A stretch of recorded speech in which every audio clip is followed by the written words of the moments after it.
1.3 Solve linear equations. Vocabulary. An equation is a statement that two expressions are equal.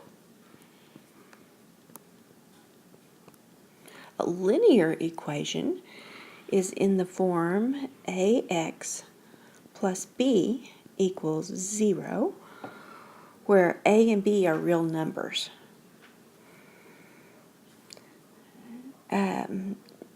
The important thing about this is that the x is a plain x and not an x to any power. A solution is a number that makes the equation true.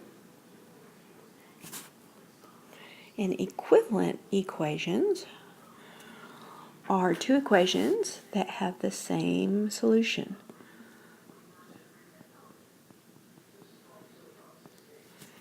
Okay, transformations that produce equivalent equations. What can we do to both sides of an equation? We can add a number on both sides, and it will still be a true statement. We can subtract a number from both sides. We can multiply both sides of the equation by the same number. And we can divide both sides of the equation by the same number.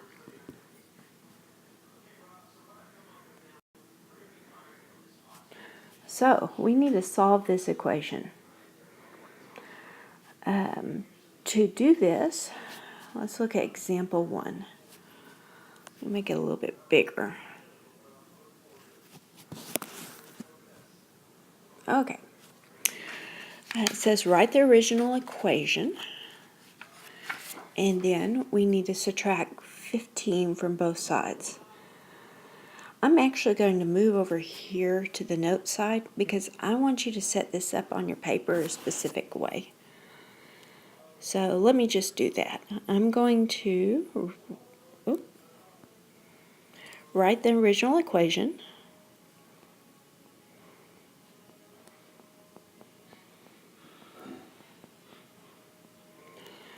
And then I need to subtract 15 from both sides.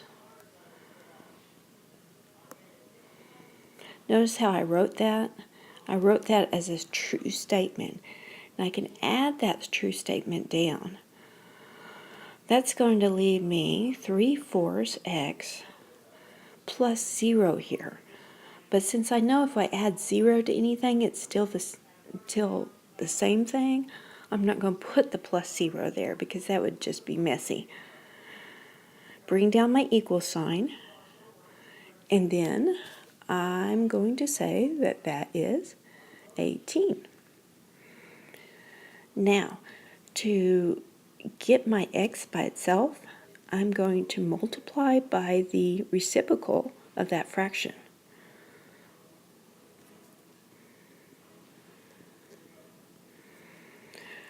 What this allows me to do is to say that that is something multiplied, or 1 multiplied by x. And we know that anything times 1 is just itself. So I can bring down a plain x. For this, I'm going to use my fraction rules and cross-reduce that, and that'll be 24 here. So this is how I want you to show your work on your page. To check this, I need to put the 24 back into the original equation. Remember to put in parentheses anytime you substitute for an x. And just check and make sure that's a true statement. So once again, I can use my fraction rules. So 18 plus 15 equals 33. 33 equals 33. Check. You don't have to fill out the example 1 blanks up there since I didn't. I do want you to go ahead and do these 2 checkpoints. Remember to show all your work and check your solution. So go ahead and stop the video until you're through with that.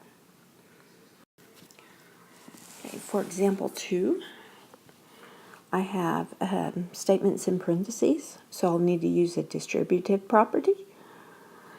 And that means that 3 times 3x will be 9x. 3 times negative 2 will be negative 6. 7 times 4x would be 28x. 7 times 3 is 21. And then minus 31x. Now I'm going to collect like terms on my right side. 28x minus 31x is 3x, negative 3x, sorry.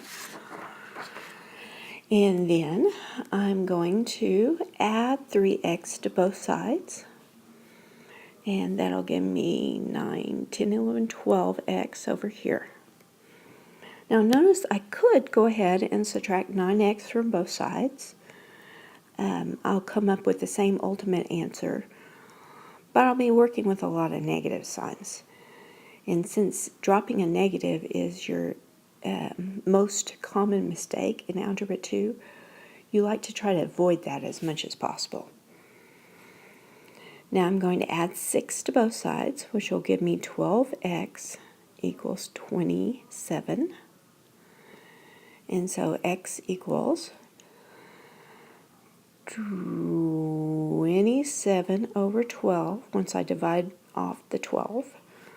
And then I'll reduce that to 9 over 4. Notice I don't have to make that a mixed number. I just have to have a reduced fraction there.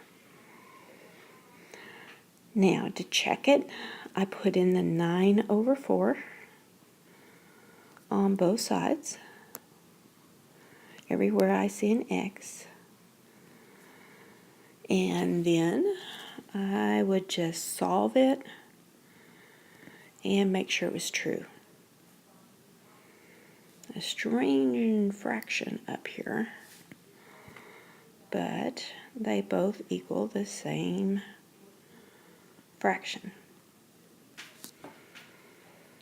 Now, I would prefer that you would show your steps, but they didn't leave me room up here to do that.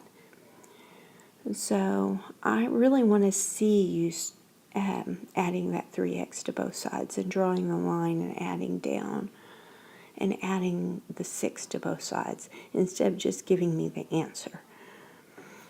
So try to do that as much as possible. Okay, go ahead and do the 2 checkpoints at the bottom and show all your work. Make sure you check your solution.